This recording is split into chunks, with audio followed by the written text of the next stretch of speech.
મારી આ ચેનલમાં તમારું સ્વાગત છે। આજે આપણે ધોરણ 8 પ્રકરણ 1 સમય સંખ્યાઓ એમાં પાર્ટ 1 જોઈશું। એમાં આપણે સમય સંખ્યાના ગુણધર્મો જોઈશું। તો સૌપ્રથમ આપણે બધી સંખ્યાઓ વિશે જાણી લઈએ એક વખત। તો પ્રાકૃતિક સંખ્યા ગણ, પ્રાકૃતિક સંખ્યા ગણને n કહેવાય। આપણે n તરીકે દર્શાવીએ છીએ, જેમાં આપણે સગડિયા કૌંસમાં 1 થી માંડીને અનંત સુધીની બધી ધન પૂર્ણાંક સંખ્યાઓ આવે છે। અહીંયા તમે જોઈ શકો છો કે 1 થી માંડીને અનંત સુધીની બધી ધન પૂર્ણાંક સંખ્યાઓ આવે છે। હવે આપણે પૂર્ણ સંખ્યા ગણ, અહીંયા 0 થી માંડીને 0 1 2 3 4 અનંત સુધી સંખ્યાઓ આવે છે। તમે અહીંયા જોયું આપણે કે પ્રાકૃતિક સંખ્યા ગણમાં ખાલી ધન પૂર્ણાંકો આવતા હતા, અહીંયા શૂન્ય પૂર્ણાંક અને ધન પૂર્ણાંક બંને આવે છે। તમે જુઓ છો કે એક એક સ્ટેપમાં એક એક વધતું જાય છે। અહીંયા ધન પૂર્ણાંકો, અહીંયા શૂન્ય પૂર્ણાંકો। હવે આપણે પૂર્ણાંક સંખ્યા ગણ જોઈશું z, એમાં અનંત સુધીના ઋણ પૂર્ણાંકો અને શૂન્ય પૂર્ણાંક અને અનંત સુધીના ધન પૂર્ણાંકો આવે છે। અહીંયા પૂર્ણાંક સંખ્યા ગણમાં ઋણ પૂર્ણાંકોનો વધારો થયો। ઋણ પૂર્ણાંકો, શૂન્ય અને ધન પૂર્ણાંકોનો સમાવેશ થાય છે। હવે આપણે આજે સમય સંખ્યા ગણ વિશે આ પ્રકરણમાં ભણીશું। તો સમય સંખ્યા તો p ભાગ્યા q સ્વરૂપની સંખ્યા, p ભાગ્યા q સ્વરૂપની સંખ્યા, જેને આપણે સમય સંખ્યા કહીશું। અહીંયા આપણે p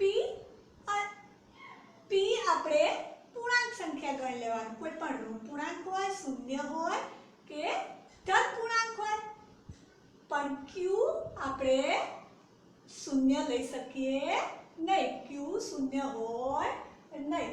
આ સ્વરૂપની સંખ્યા જ્યાં p અને q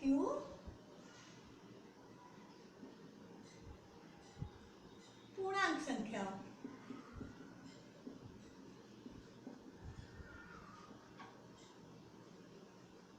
પૂર્ણાંક સંખ્યાઓ q નોટ ઇક્વલ ટુ શૂન્ય, q શૂન્ય હોય નહીં, આવી સંખ્યાઓને આપણે સમય સંખ્યાઓ કહીશું। તો ચાલો આપણે આજે સમય સંખ્યાના ગુણધર્મો જોઈશું।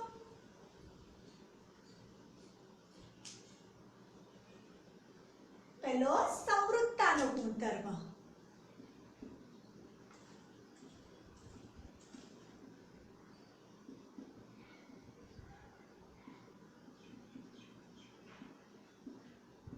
કોઈ પણ બે સમય સંખ્યાનો સરવાળો કરીએ અને જો આપણને સમય સંખ્યા જ મળે તો આપણે કહી શકીએ કે સમય સંખ્યાઓ સરવાળા માટે સમૃદ્ધ છે। તો ચાલો આપણે બે સમય સંખ્યાઓનો સરવાળો કરીએ। 1/3 વત્તા 1/3 p ભાગ્યા q સ્વરૂપની સંખ્યાઓ અહીંયા તમે જોઈ શકો છો કે 1/3 વત્તા 1/3। હવે આપણે છેદ સરખા કરશું તો આ બંનેનો લસા લઈશું, 6 લસા આવશે। તો આપણે અહીંયા 6 લાવવા માટે 3 વડે ગુણશું, તો અંશને પણ 3 વડે ગુણવાના અને છેદને પણ 3 વડે ગુણવાના। અહીંયા આપણા છેદમાં 3 છે, આપણે 6 લાવવા માટે 2 વડે ગુણવા પડશે, તો અંશને પણ 2 વડે ગુણશું। આ રીતે આપણે આનો સરવાળો કરી દઈશું, પછી ગુણાકાર કરીને 1 તરી 3 અને 2 તરી 6, 1 દુ 2 અને 3 દુ 6। તો હવે છેદ સરખા થઈ ગયા, તો અંશના પૂર્ણાંકોનો સરવાળો કરી દઈશું। 3 વત્તા 2 5 ભાગ્યા 6। તમે જોઈ શકો છો કે 5 ભાગ્યા 6 એ સમય સંખ્યા છે, માટે કે સરવાળાની ક્રિયા માટે સમય સંખ્યાઓ સમૃદ્ધ છે। હવે આપણે બાદબાકીની ક્રિયા માટે જોઈશું। આપણે ઉદાહરણ એ જ રાખીએ, ખાલી આપણે અહીંયા નિશાની બદલશું. તો તમે જાણો છો કે આ બંનેનો લસા 6 છે. તો આપણે અહીંયા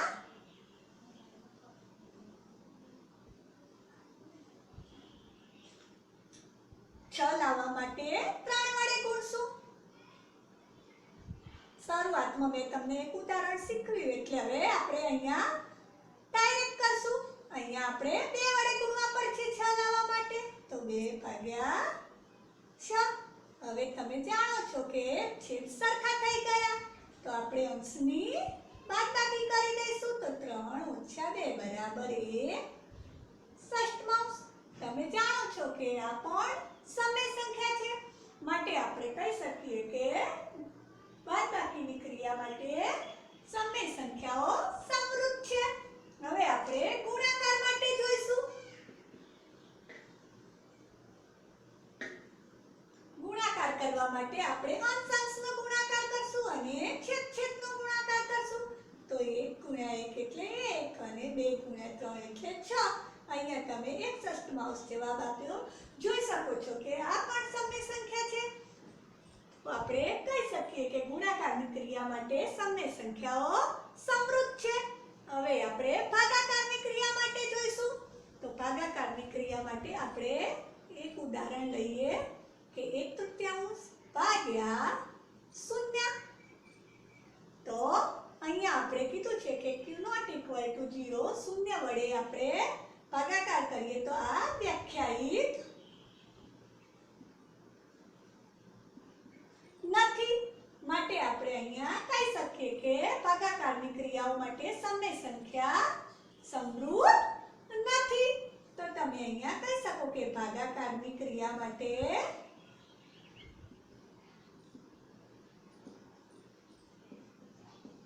સમૃદ્ધ નથી. અહીંયા આપણે સમૃદ્ધતાના ગુણધર્મમાં જોયું કે સરવાળા, બાદબાકી અને ગુણાકારની ક્રિયા માટે સમૃદ્ધ છે, જ્યારે ભાગાકારની ક્રિયા માટે સમૃદ્ધ નથી. હવે આપણે ક્રમનો ગુણધર્મ જોઈશું.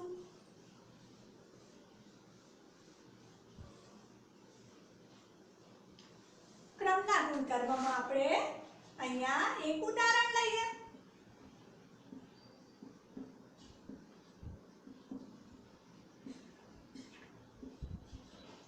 અહીંયા હું એક ઉદાહરણ લઉં છું. 1/3 વત્તા 1/3.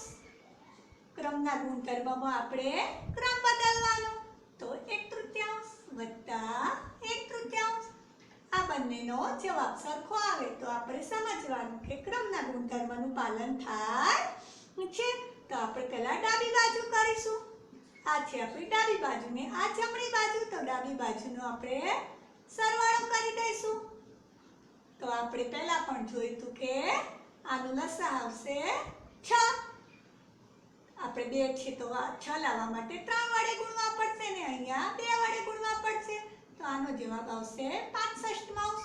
હવે આપણે જમણી બાજુ કરશું.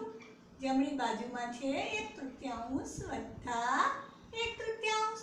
આ બંનેના છેદ સરખા કરવા માટે લસા લઈશું. એનો લસા પણ આપણે 6 આવશે. અહીંયા 6 લાવવા માટે 2 વડે ગુણશું અને અહીંયા 6 લાવવા માટે 3 વડે ગુણશું. તો આ બંનેનો સરવાળો થશે 5/6. તમે જોઈ શકો છો કે ડાબી બાજુનો જે જવાબ આવ્યો એ જમણી બાજુનો જવાબ આવ્યો. તો આપણે કહી શકીએ કે ક્રમના ગુણધર્મનું પાલન થાય છે. હવે આપણે બાદબાકી માટે જોઈશું.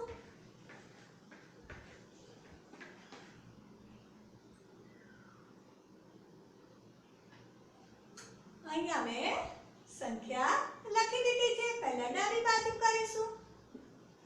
1/3 ઓછા 1/3.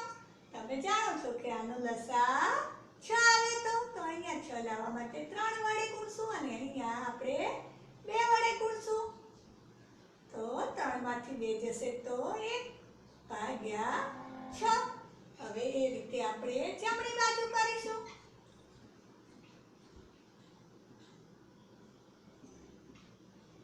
આ બંનેનો લસા આવશે 6. અહીંયા આપણે 6 લાવવા માટે 2 વડે ગુણશું. તો 2 એકા 2 અને અહીંયા 3 વડે. તો 3 એકા 3.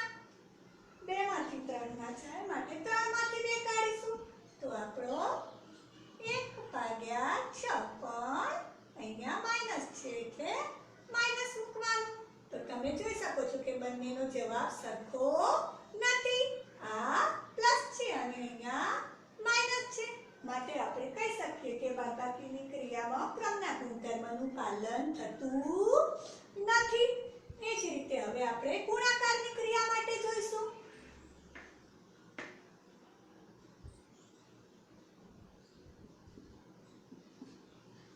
અહીંયા તમે ડાબી બાજુ 1/3 ગુણ્યા 1/3 અંશ-અંશનો ગુણાકાર કરશું અને છેદ-છેદનો ગુણાકાર કરશું તો જવાબ આવશે આપણો 1 એકા એકા અને 2 તરી 6. હવે આપણે જમણી બાજુ કરશું. જમણી બાજુ તમે જોઈ શકો છો કે 1/3 ગુણ્યા 1/3 છે. આપણે અંશ-અંશનો ગુણાકાર અને છેદ-છેદનો ગુણાકાર કરી દઈશું તો 1 ગુણ્યા 1 એટલે 1 અને 3 ગુણ્યા 2 એટલે 6. અહીંયા તમે જોઈ શકો છો કે ડાબી બાજુ બરાબર જમણી બાજુ મળી ગઈ. માટે આપણે કહી શકીએ કે ગુણાકારની ક્રિયા માટે ક્રમના ગુણધર્મનું પાલન થાય છે. હવે આપણે ભાગાકારની ક્રિયા માટે જોઈશું.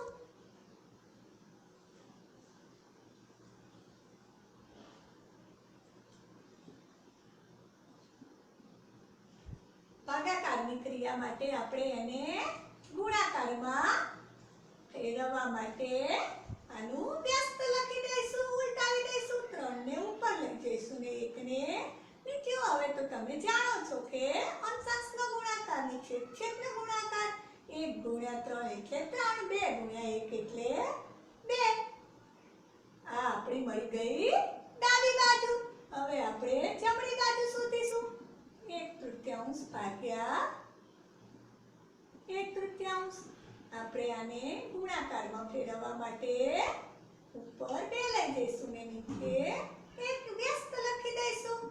અંશ-અંશનો ગુણાકાર 1 ગુણ્યા 2 એટલે 2 અને 3 ગુણ્યા 1 એટલે 3.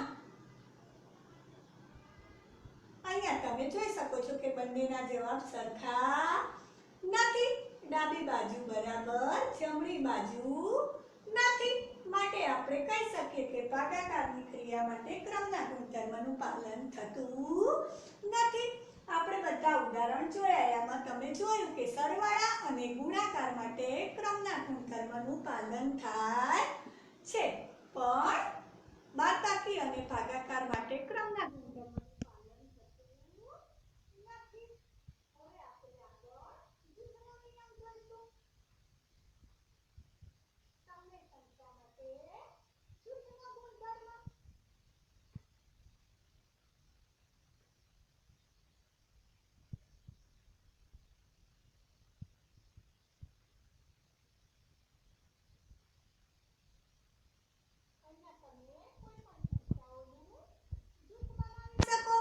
અહીંયા હું 3 સંખ્યાઓ લખું છું.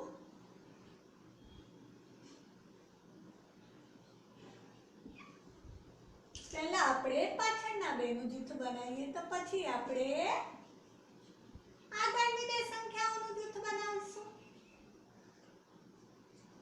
અને જો આ બંનેનો જવાબ સરખો આવે તો આપણે સમજવાનું કે સરવાળા માટે જૂથના ગુણધર્મનું પાલન થાય છે.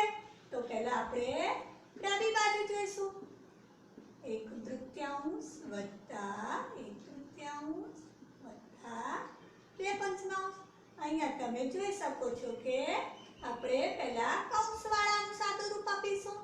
3 છે અને 5 છે. બંનેના છેદ સરખા કરવા માટે આપણે લસા લેવો પડશે. આ બંનેનું લસા આપશે 15. આપણે 15 લાવવા માટે 5 વડે ગુણવા પડશે તો 5 એકા 5 અને અહીંયા આપણે 3 વડે ગુણવા પડશે તો 3 દુ 6 થશે. અહીંયા તમે જોઈ શકો છો કે આ બંનેનો આપણે સરવાળો કરી દેવાનો છે. 5 ને 6 11. 11 ભાગ્યા 15. હવે તમે જોઈ શકો છો કે બંનેના છેદ સરખા નથી તો આપણે લસા લેવો પડશે. અહીંયા લસા આવશે 30. અહીંયા 30 લાવવા માટે આપણે 15 વડે ગુણશું અને અહીંયા 30 લાવવા માટે આપણે 2 વડે ગુણશું તો 11 ગુણ્યા 2 એટલે 22 થશે. હવે આપણે આ બંનેનો સરવાળો કરી દઈશું. 15 ને 22 37 ભાગ્યા 30. જે આપણી ડાબી બાજુ મળી ગઈ. હવે આપણે જમણી બાજુ ચકાસશું એ રીતે.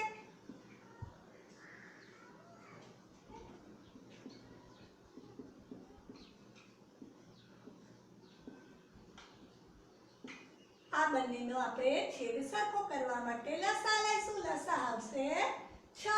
અહીંયા 6 લાવવા માટે 3 વડે ગુણવા પડશે તો 3 એકા 3. અહીંયા 6 લાવવા માટે 2 વડે ગુણવા પડશે તો 3 2 એકા 2. વચ્ચે સરવાળાનું નિશાન છે તો માટે આપણે સરવાળાનું નિશાન મૂકી દઈશું. વત્તા પાછળનું પદ તો એમ જ મૂકી દઈશું. હવે તમે જોઈ શકો છો કે 3 ને 2 5 ભાગ્યા 6 વત્તા 2 ભાગ્યા 5. અહીંયા બંનેનો છેદ સરખો નથી માટે આપણે સરખો કરવા લસા લઈશું. તો 6 અને 5 નો લસા આવશે 30. અહીંયા 30 લાવવા માટે 5 વડે ગુણવા પડશે તો 5 ગુણ્યા 5 એટલે 25. વચ્ચે વત્તાનું નિશાન છે તો વત્તા 5. અહીંયા આપણે 6 વડે ગુણવા પડશે તો 6 ગુણ્યા 2 એટલે 12. આ બંનેનો આપણે સરવાળો કરી દઈશું. 25 ને 12 37 ભાગ્યા 30. તમે જોઈ શકો છો કે ડાબી બાજુ બરાબર જમણી બાજુ મળી.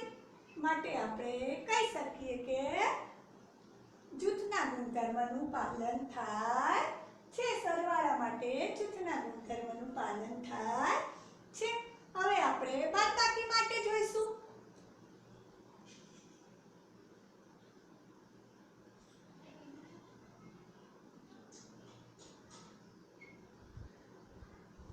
ચલો આપણે બાદબાકી માટે કરશું આજ દાખલો.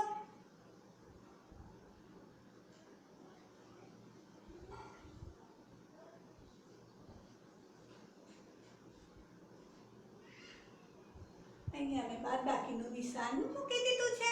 હવે તમે જોઈ શકો છો કે આપણે શરૂઆત કૌંસવાળાનું કરશું. અહીંયા છેદ સરખા નથી માટે સરખા કરવા લસા લઈશું. લસા આવશે 15. અહીંયા 15 લાવવા 5 વડે ગુણશું તો 5 એકા 5. આ વચ્ચે બાદબાકી નિશાન છે માટે બાદબાકી મૂકી દઈશું. અહીંયા 15 લાવવા માટે આપણે 3 વડે ગુણશું તો 3 ગુણ્યા 2 તો 6 મળશે. અહીંયા તમે જોઈ શકો છો કે 1/3 -5 માંથી 6 ના જાય તો 6 માંથી 5 કાઢશો તો અહીંયા આવશે -1/15.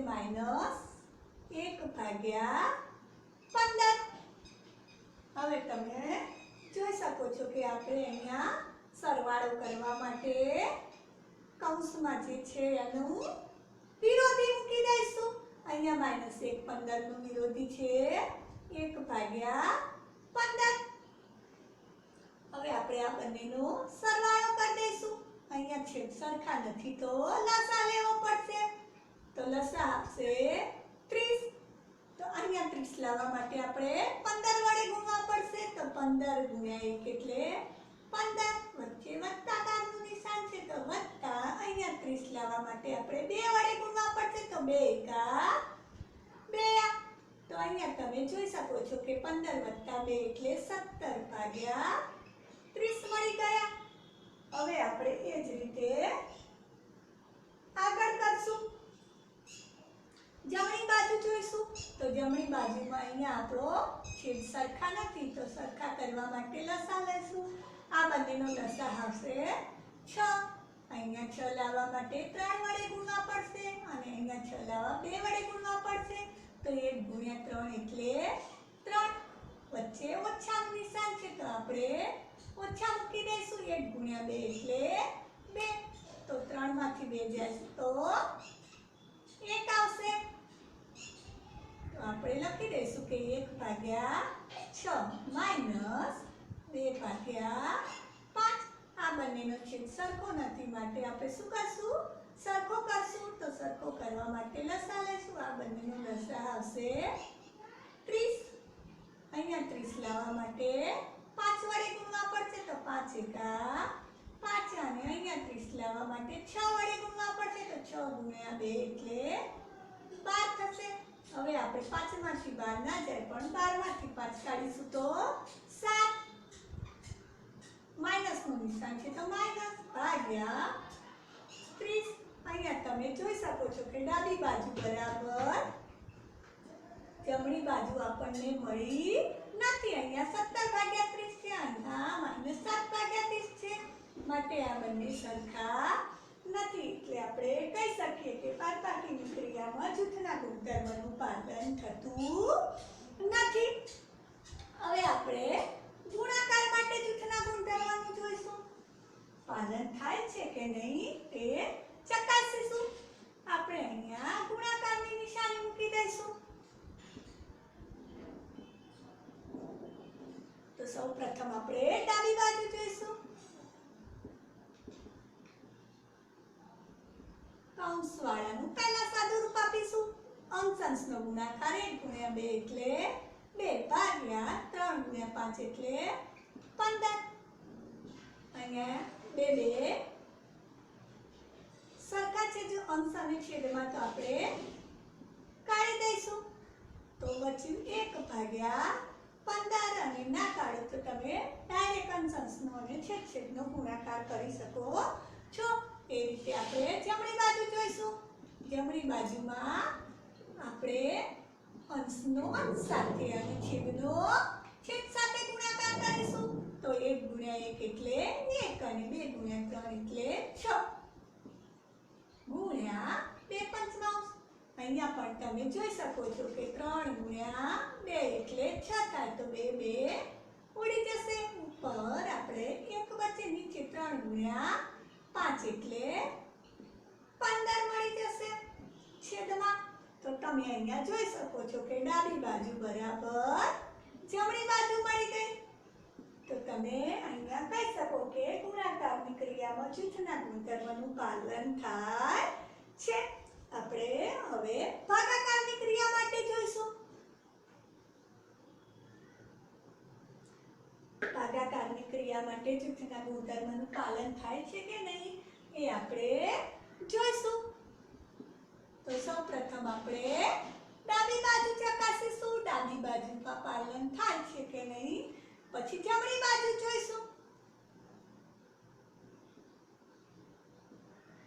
અહીંયા આપણે ભાગાકાર છે તો ગુણાકાર કરવા માટે વ્યસ્ત મૂકી દઈશું. તો 5 ઉપર લઈ જઈશું ને છેદમાં 2 લાવીશું. તો હવે તમે જાણો છો કે અંશ-અંશનો ગુણાકાર અને છેદ-છેદનો ગુણાકાર. તો 1 × 5 એટલે 5 અને 3 × 2 એટલે 6. અહીંયા આપણે ગુણાકારમાં રૂપાંતર કરવા માટે 6 ને ઉપર લઈ જઈશું ને 5 ને નીચે લાવીશું. એટલે કે વ્યસ્ત મૂકી દઈશું. હવે અંશનો અંશ સાથે અને છેદનો છેદ સાથે ગુણાકાર. જો આપણે ટૂંકું રૂપ આપવું હોય તો આપી શકીએ છીએ. અહીંયા 3 × 2 કરશું તો 6 થશે ને. 3 દુ 6, 2 જતા રહેશે. તો ઉપર બચશે 1 × 3 એટલે 3 અને નીચે બચશે 5. તમે ના આપો તો પણ ચાલે. અહીંયા જમણી બાજુ હવે આપણે ચકાસીશું.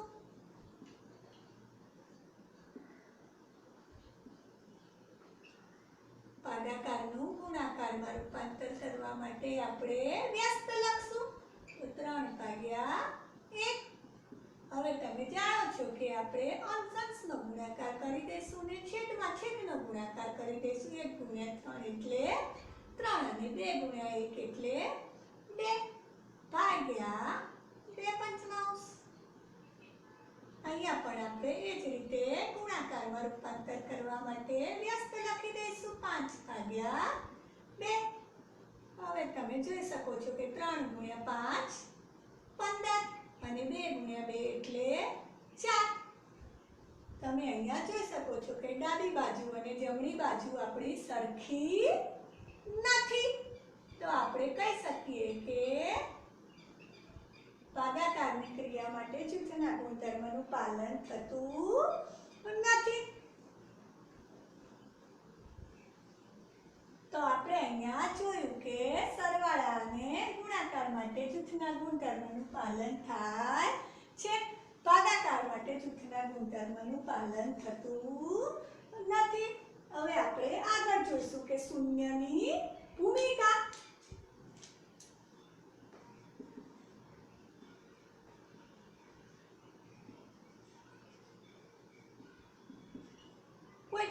સમય સંખ્યા સાથે આપણે શૂન્યનો સરવાળો કરીએ અથવા શૂન્ય સાથે કોઈ પણ સમય સંખ્યાનો સરવાળો કરીએ તો પણ આપણને જવાબ સમય સંખ્યા પોતે મળે છે. માટે આપણે કહી શકીએ કે શૂન્યને સરવાળાનો તટસ્થ ઘટક કહી શકાય. શૂન્ય એ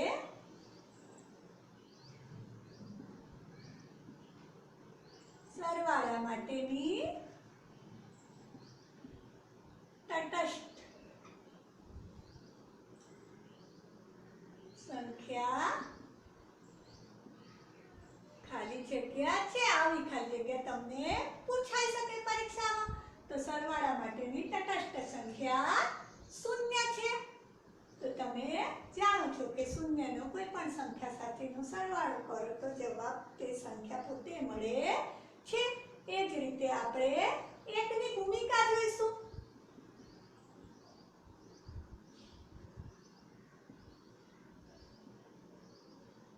કોઈ પણ સંખ્યાનો એક સાથે ગુણાકાર કરશું અથવા તો એકનો કોઈ પણ સંખ્યા સાથે આપણે ગુણાકાર કરશું તો આપણો જવાબ એ સંખ્યા પોતે મળશે.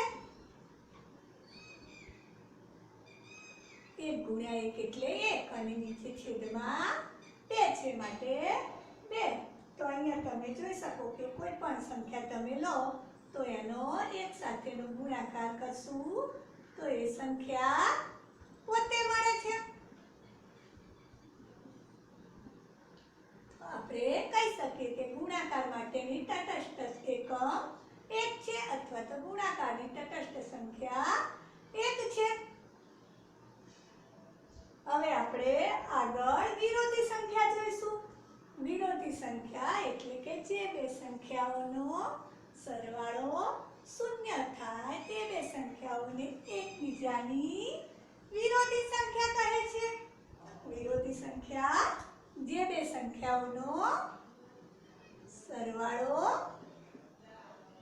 શૂન્ય થાય તે બે સંખ્યાઓને એકબીજાની વિરોધી સંખ્યા કહે છે. અહીંયા તમે જોઈ શકો છો કે 2/3 વત્તા -2/3 લો તો આ બંનેનો સરવાળો શૂન્ય થાય તો તમે આને વિરોધી સંખ્યા કહી શકો. અહીંયા બંનેના છેદ સરખા છે તો છેદમાં આપણે 3 મૂકીશું. અંશનો આપણે સરવાળો કરશું તો 2 - 2 એટલે 0. જવાબ આપણે 0 મળ્યો. તો આપણે કહી શકીએ કે 2/3 ની વિરોધી -2/3 છે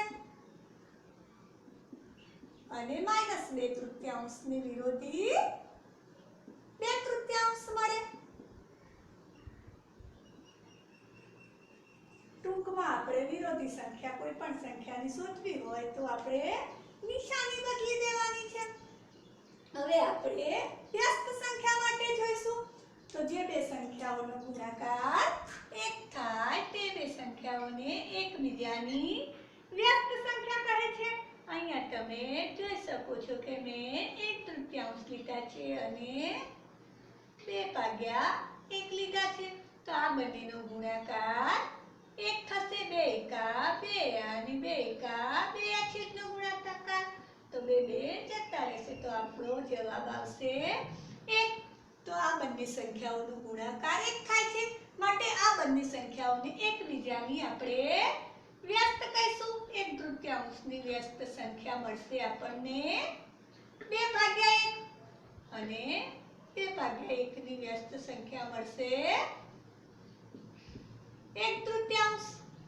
તો આપણે અહીંયા તમે જોઈ શકો છો કે છેદને ઉપર લઈ ગયા અને અંશને નીચે લાવ્યા એટલે આપણી વ્યસ્ત સંખ્યા તૈયાર થઈ ગઈ.